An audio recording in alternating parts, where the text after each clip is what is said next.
চলো দেখি ৪৬তম বিসিএস এর পরিমিতির এই অঙ্কটা।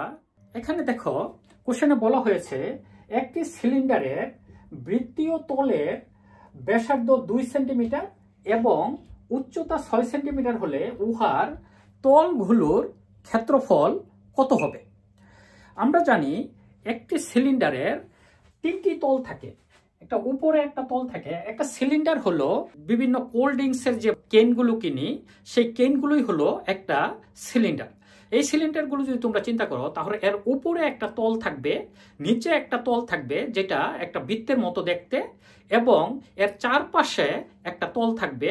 এই অঙ্কটা করার জন্য প্রথমে আমি সিলিন্ডারের ক্ষেত্রফলের সূত্র ব্যবহার করে সঠিক উত্তর বের করব, তারপরে ইন ডিটেলে অঙ্কটা করে উত্তর নির্ণয় করব।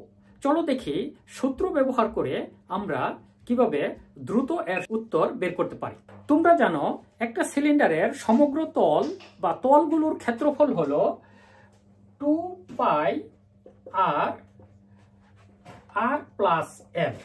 এটা হলো একটা সিলিন্ডারের তলগুলোর ক্ষেত্রফলের সূত্র, যেখানে 2πr আর হলো বৃত্তীয় তলের ব্যাসার্ধ আর এল হলো উচ্চতা। তার মানে আমাদের এখানে এই অঙ্কটার ক্ষেত্রে 2π আর এর মান দেওয়া আছে 2 সেন্টিমিটার মানে 2, তাহলে 2 প্লাস এল এর মান দেওয়া আছে 6 সেন্টিমিটার। তার মানে 2π মাল্টিপ্লিকেশন 2 মাল্টিপ্লিকেশন 8, 8 দ্বিগুণে 16, 16 দ্বিগুণে 32 পাই। যেহেতু এটা ক্ষেত্রফল তার মানে এটা হবে সেন্টিমিটার স্কোয়ার বা বর্গ সেন্টিমিটার। তাহলে আমরা সূত্র ব্যবহার করে এই অঙ্কটার রেজাল্ট পেলাম 32 পাই। এখানে খ নম্বরে আমাদের আছে 32 পাই, তার মানে সঠিক উত্তর খ। এখন আমি এই অঙ্কটা স্টেপ বাই স্টেপ করে বের করব যে এর ক্ষেত্রফল 32 পাই। এখন দেখো এটা যদি আমাদের সিলিন্ডার হয়, সিলিন্ডারের এইটা একটা তল, উপরের তল, এইটা একটা তল, নিচের তল। সিলিন্ডারের ক্ষেত্রে এই দুটো তল সমান হয়, তার মানে উপরের তলের ক্ষেত্রফল যা হবে নিচের তলের ক্ষেত্রফলও তাই হবে। তাহলে আমরা দেখো উপরের তলের ব্যাসার্ধ যদি আর হয় তার মানে উপরের তলের ক্ষেত্রফল হবে পাই আর স্কোয়ার, অনুরূপভাবে নিচের তলের ক্ষেত্রফল হবে পাই আর স্কোয়ার।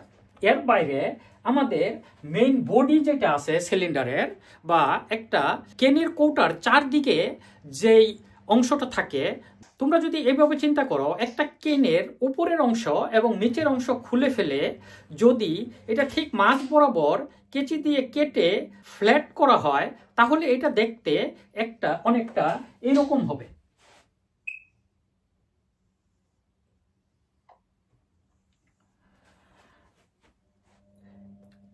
তার মানে এটা হতে পারে বর্গক্ষেত্র বা আয়তক্ষেত্র। যার উচ্চতা হবে এই সিলিন্ডারের উচ্চতার সমান, এটা যদি এল হয় এটার সমান, এবং এর দৈর্ঘ্য বা প্রস্থ হবে এই তল যেটা ছিল এই তলের দৈর্ঘ্যের সমান। আমরা জানি বৃত্তীয় তলের দৈর্ঘ্য 2πr, অর্থাৎ বৃত্তের পরিধি হলো 2πr, তার মানে এইটা হবে আমাদের 2πr। এখন দেখো এটা যদি একটা আয়তক্ষেত্র হয় তাহলে এর ক্ষেত্রফল হবে দৈর্ঘ্য গুণন প্রস্থ। তার মানে এই তলটার ক্ষেত্রফল মানে বাঁকানো যে তলটা থাকবে তার ক্ষেত্রফল হবে 2πr মাল্টিপ্লিকেশন এল, কারণ এটা হবে দৈর্ঘ্য গুণন প্রস্থ। এখন যদি আমরা সমগ্র তলের ক্ষেত্রফল বের করতে চাই তাহলে এই তিনটা জিনিসকে আমাদের যোগ করতে হবে। তাহলে যদি এটা পাই আর স্কোয়ার মানে হবে 2πr স্কোয়ার প্লাস মাঝখানে আছে 2πr এল। তাহলে এখান থেকে যদি আমরা 2πr কমন নেই, 2πr কমন নেই, তাহলে আমাদের থাকবে r প্লাস এল।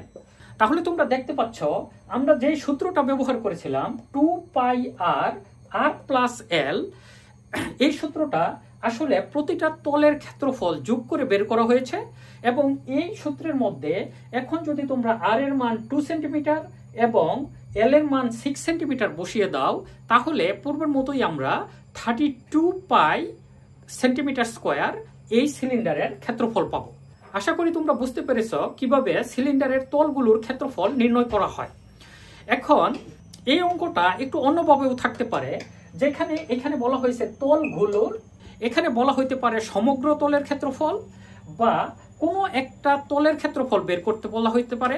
যেমন বক্রতলের ক্ষেত্রফল, যদি বক্রতলের ক্ষেত্রফল বলা হতো তাহলে এর রেজাল্ট হতো 2πr/l। যদি শুধুমাত্র বৃত্তীয় তলের ক্ষেত্রফল বলা হতো তাহলে হতো πr² প্লাস πr², মানে 2πr²। তোমরা যখন অঙ্কটি সলভ করবে অবশ্যই এটা ভালোভাবে খেয়াল করবে কি চাওয়া হয়েছে। যদি সমগ্র তলের ক্ষেত্রফল বলা হয় তাহলে তোমরা এই সূত্রটি ব্যবহার করতে পারো, আর যদি শুধুমাত্র বক্রতলের ক্ষেত্রফল বের করতে বলা হয় তাহলে πr/l হবে, এই সূত্রটা ব্যবহার করতে হবে। আর যদি তোমাদের বৃত্তীয় তলের ক্ষেত্রফল বের করতে বলা হয় তাহলে 2πr², এই সূত্রটা ব্যবহার করে তোমাদের ক্ষেত্রফল নির্ণয় করতে হবে। আশা করি তোমরা বুঝতে পারছো। তোমরা যদি নিয়মিতভাবে আমার ভিডিও পেতে চাও তাহলে আমার চ্যানেলটা সাবস্ক্রাইব করে রাখো, সাথে সাথে নোটিফিকেশন বাটনটা অন করে রাখো, যেন ভিডিও আপলোড করার সাথে সাথেই তোমরা নোটিফিকেশন পেয়ে যাও। Thank you.